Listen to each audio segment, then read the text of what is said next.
whispers in the trees. Enjoy the video and have a good sleep. There's something deeply unsettling about the woods at night. A silence so thick, it feels like the world itself is holding its breath. For Ben Carter, it was the kind of silence that clung to the trees, as if nature itself was waiting for something to happen. And every night, when the moon hung heavy over the Appalachian hills, Ben could feel that presence just beyond the tree line, a sensation that gnawed at him like a distant memory he couldn't quite place. Ben had moved to the old cabin in the woods 3 months ago. The place was a mess, rusted nails, creaky floors, and a roof that leaked when it rained. But for Ben, it was the perfect retreat. He was a writer, tired of city life and seeking inspiration in solitude. The cabin was far from civilization, nestled on the edge of a small forest near a remote town. The only neighbors were miles away, and the isolation was exactly what he needed. At first, things were peaceful. Days passed in a blur of writing, walking the forest trails, and the occasional trip to the small nearby town for supplies. But over time, the feeling of peace began to fray, unraveling in ways that Ben couldn't explain. It started with the sounds. One night, as he sat by the fire, a sharp crack echoed from the woods, like a branch snapping, but it was too loud, too deliberate. Ben brushed it off, assuming it was an animal, but the sound persisted. It wasn't the usual creaks and groans of the forest.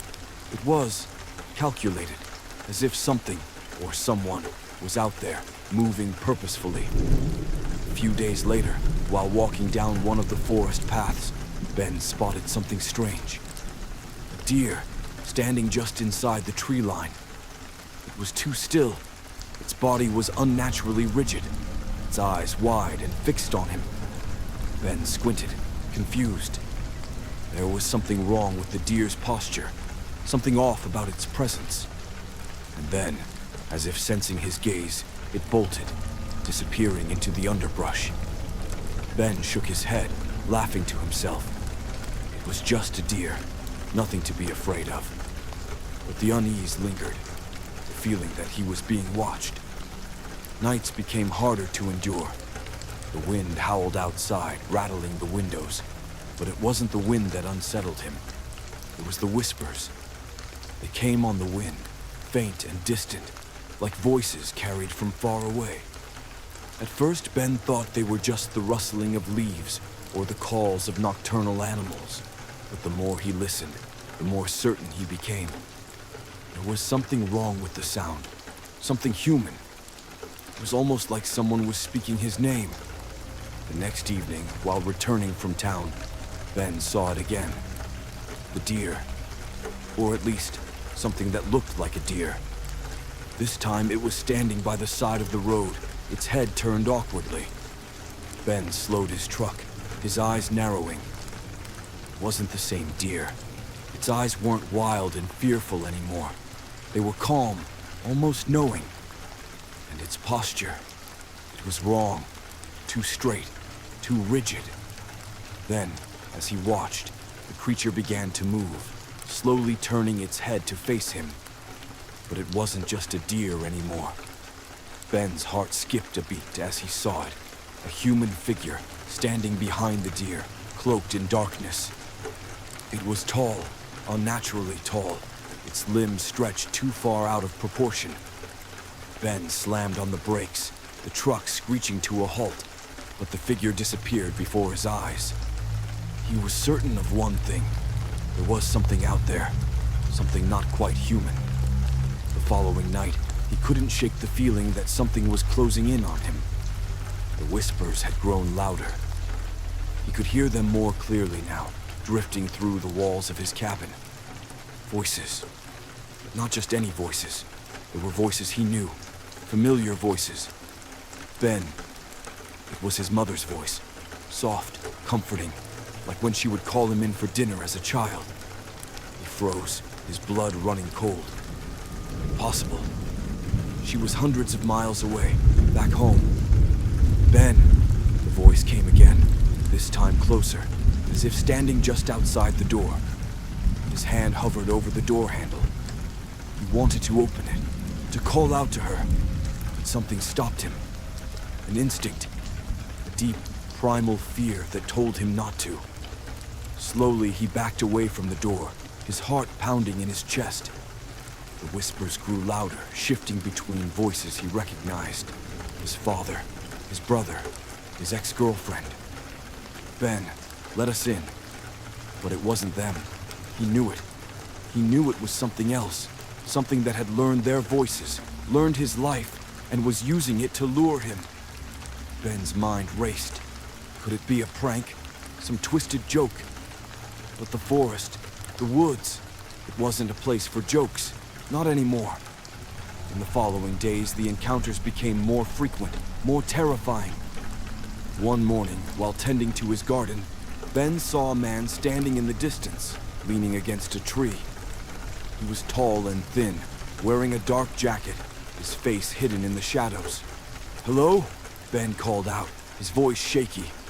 "Can I help you?" The figure didn't move. He took a few steps forward, his feet crunching the dry leaves beneath him. As he drew closer, Ben's heart sank into his stomach. The man's face was distorted, like a mask that hadn't quite fit. The features wrong, too sharp, too angular. And then, the man's lips parted, and Ben heard a voice, his own voice, speak from the figure. "Ben, you shouldn't have come here." Before Ben could react, the figure turned and vanished into the trees, dissolving into the shadows like smoke. He stood frozen for a moment, the hairs on the back of his neck standing on end. The nights were the worst. One evening, Ben found himself sitting in the cabin, staring into the fire, trying to block out the growing sense of dread that had taken root in his chest. He thought about leaving, going back to the city, but something kept him there. Some invisible force that tugged at him, pulling him deeper into the woods. He couldn't leave, not yet. And then, just as he was about to close his eyes, the door creaked open, and he heard it. The unmistakable sound of footsteps, heavy, deliberate, slow. Ben's breath caught in his throat. He knew those footsteps. They belonged to his father, who had passed away 2 years ago. The sound grew closer, and then a voice. "Ben, open the door. It's me." Ben stood, his knees weak. He couldn't open the door. Not again. The voice spoke again, this time desperate, pleading. "Please, Ben, I need you." It wasn't his father. It was a skinwalker, a shape-shifting, malevolent creature from Navajo lore, an entity that thrived on deception and fear. It could mimic any voice, wear any face, but it was never what it appeared to be. Ben had heard the stories. He had laughed at them, called them superstition. But now, in the silence of his cabin, with the weight of the creature's presence pressing down on him, Ben realized the truth. It had been hunting him, his mind fractured under the weight of terror. The whispers, the strange animals, the figures in the woods. It had all been leading to this moment. The skinwalker had been circling, waiting for the right time to strike. Ben staggered to the window, his hands trembling as he peered out into the darkness. The figure stood in the yard, just beyond the edge of the porch light, its face hidden in shadow. But he could feel its eyes on him, dark, empty eyes that knew everything about him. The creature spoke again. This time, it wasn't a voice Ben recognized. "You're not leaving. Not now. Not ever." And then, everything went black. The next morning, when the sun rose, the cabin was eerily silent. The door was wide open, and the house was abandoned. Ben Carter was gone. No sign of a struggle, no evidence of what had happened to him. Just an empty cabin, the floorboards creaking as the wind whispered through the trees. Some say the skinwalker is still out there, watching, waiting for its next victim. And in the quiet of the forest, if you listen close enough, you might hear it. A voice calling your name. But remember, it's never really you.